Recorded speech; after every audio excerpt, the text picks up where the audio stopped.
Welcome to the deep dive. Great to be here. Today, we're really getting into the weeds of English grammar. Specifically verb tenses. Exactly. You sent over some fascinating sources all about Robert's day and a daily routine.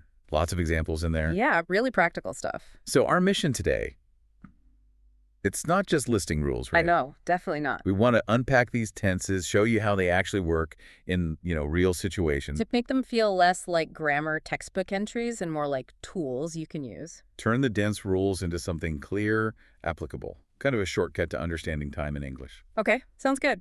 And what's great is how these sources use everyday things, waking up, coffee, work. Super relatable. To show these fundamental building blocks. We'll look at what they are, sure, but also why they matter for expressing ourselves clearly. Okay, let's dive in. First up, the simple tenses. The source calls them Tiempos simples. Right, your basics for facts, habits, completed stuff. So let's think about Robert. How do we talk about what he does, like, every single day? Okay, that's prime territory for the present simple. Exactly. The source gives us that routine. Robert wakes up at 6 a.m. every day.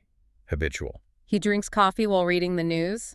Another one. He teaches English classes online. His job, a fact. He goes to bed at 11 p.m., the end of his daily cycle. Yeah, these are the constants, the everyday truths for Robert. Spot on. These are his habits, the things that just are. Now, thinking bigger picture, what about yesterday? The things he did.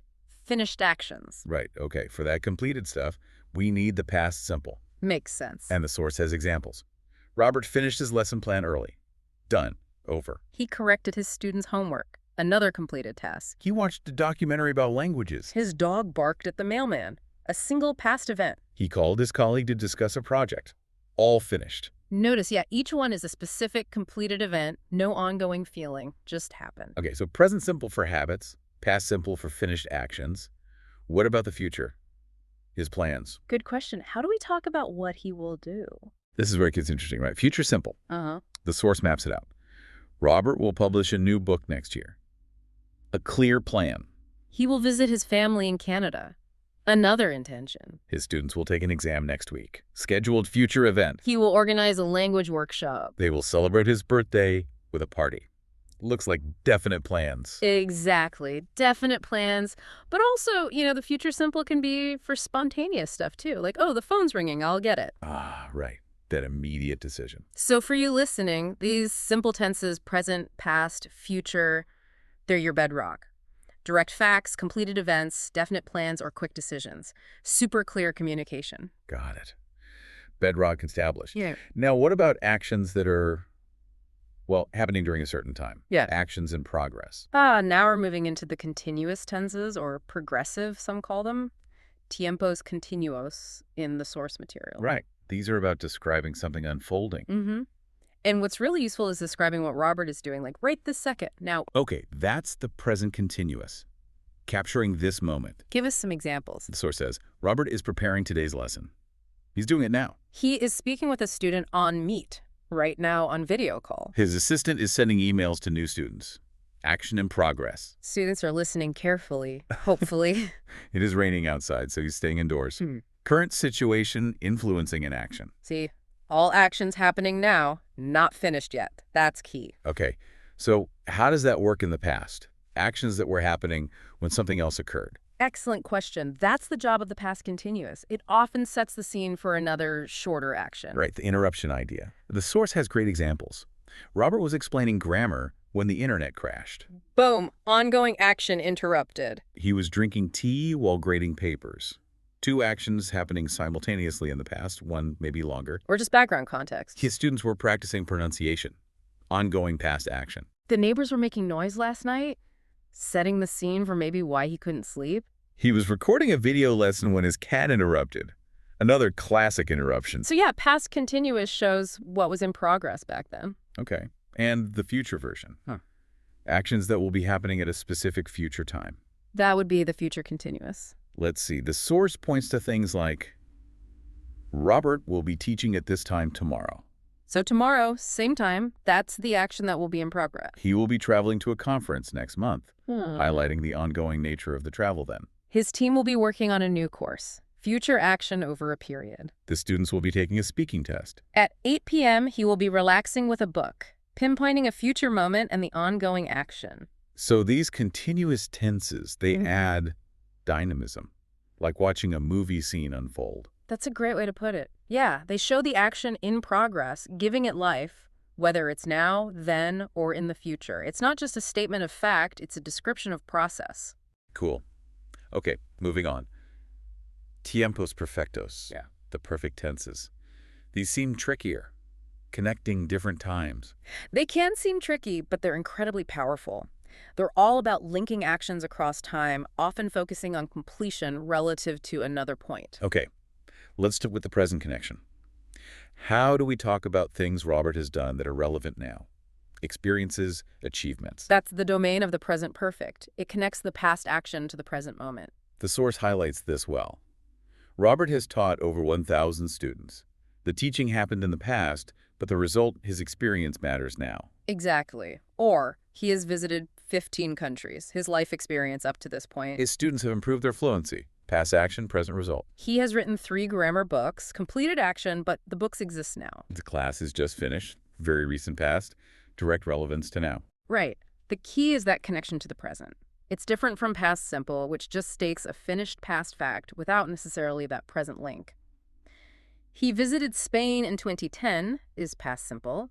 He has visited Spain implies it's part of his experience now. Got it. Okay, now the tricky one. An action finished before another past action, like sequencing past events. Ah, yes. For that, you need the past perfect. It's the past before the past. The source clarifies this sequence. Robert had already prepared the lesson before the students arrived. Preparation finished first, then students arrived. Both passed. Perfect example. He had corrected all the tests by Friday. Correction finished before or by that past point Friday. The students had studied before the exam. Studying happened first. His assistant had sent the emails before the meeting. Email sent first, meeting happened after. He had never missed a class until last week. Establishes a state before a past event changed it. See, it clearly sets up which past action came first. Very useful for storytelling or explaining sequences. Definitely. Okay, last eighter.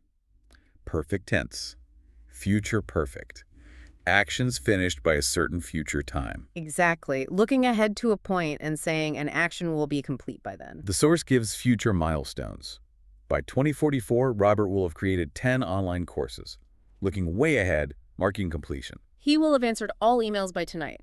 A nearer future deadline for completion. His students will have learned all the tenses. An optimistic future completion. Let's hope so. By next month, he will have moved to a new office. Completion by a future date. So the takeaway for the perfect tenses, they add crucial context. They show relationships between times past to present, past to past, past to future completion, really ups the sophistication of your expression. Right, it's about the connections. Yeah. Okay, deep breath. One more category. Perfect continuous. The marathon runners, you call them. Yes, because they focus on duration, how long an action has been, was, or will be happening up to a certain point. Okay, so starting with the present again. Actions that started in the past and are still going on now, emphasizing how long. That's the present perfect continuous, duration up to now. The source nails this. Robert has been teaching for 10 years. Started 10 years ago, still teaching now. Focus on the decade. He has been working on a new book since January, started in Yan, still working now. His students have been practicing speaking for weeks. Ongoing practice duration. He has been living in Madrid since 2020. Started then, still lives there. They have been waiting for the results. Waiting started, continues now. The duration is key here. It's not just that he teaches, but that he has been teaching for a specific period. Makes sense. Now, apply that duration idea to the past. An action that was happening for a while before something else in the past. Exactly. That's the past perfect continuous. Shows the duration leading up to a past event. Often gives context or cause. Okay, like these examples. Robert had been teaching for hours before the break. Explains maybe why he needed the break. Right. The long duration of teaching preceded the past event, the break. He had been writing all morning before the call. Duration of writing before the past interruption. His students had been studying hard before the test. The effort over time before the past test. The team had been planning the event for months. Duration before the past event, presumably the event itself or a related deadline. He had been feeling tired before the vacation. Explains the need for the past vacation. So it provides that ongoing backstory to a past moment. Precisely. And finally, the future version. Duration up to a future point. That must be the future perfect continuous. You got it. Looking to the future and calculating the duration of an ongoing action up to that point. The source gives these. By next year, Mr. English will have been teaching for 15 years, calculating the total duration at that future point. He will have been working on his research for 2 years, by some future deadline. His students will have been learning English for months, duration up to a future evaluation, perhaps. By 2030, he will have been living abroad for a decade.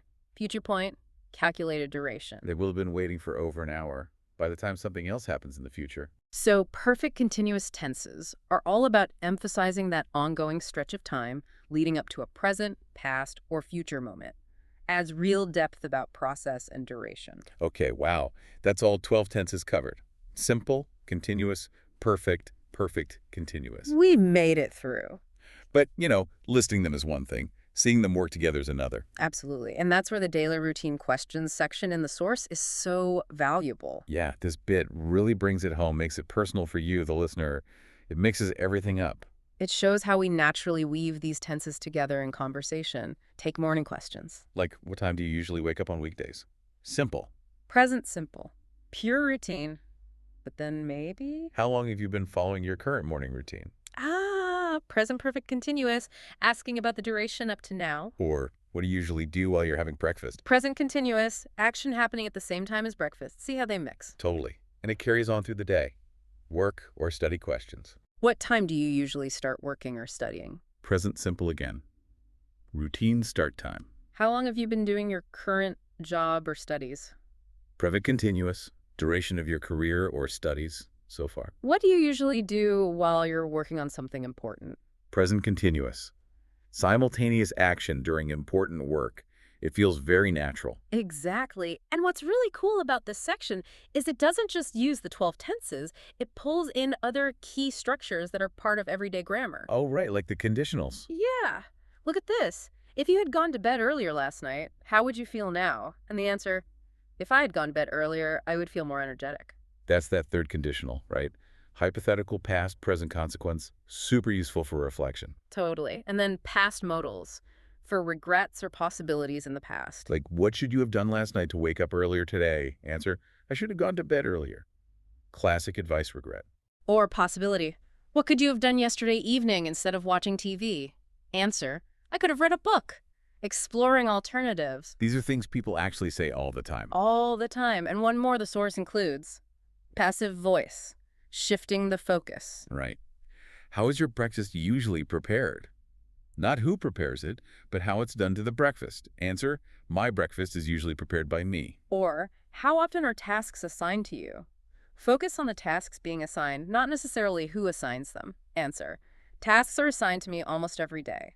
So, putting it all together, this daily routine section shows that real communication isn't just picking one tense. Not at all. It's a blend. It's this fluid mix of simple facts, ongoing actions, completed events, durations, hypotheticals, regrets, passive observations. Exactly. All these grammatical tools working together to paint a full picture of our life, thoughts, and plans. Okay.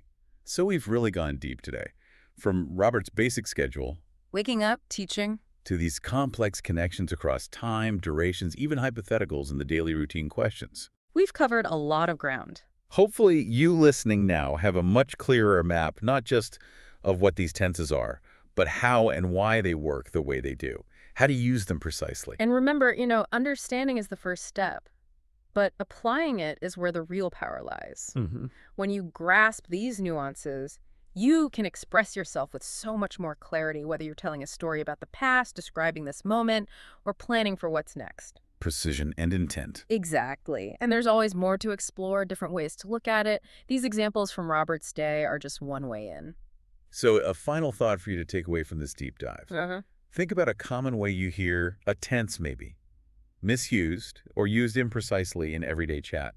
Could be present perfect versus past simple, maybe. A classic one. How might you just mentally rephrase that now for better accuracy, knowing what we've discussed? Or maybe think about your own routine. If you consciously chose, say, the past perfect continuous to describe why you were tired yesterday. Instead of just saying, I was tired. Right. How does that change how you reflect on things or even how you state your goals using something like the future perfect? Interesting angles. Yeah. Lots to think about. Keep exploring, keep learning. Absolutely. Robert English Coach.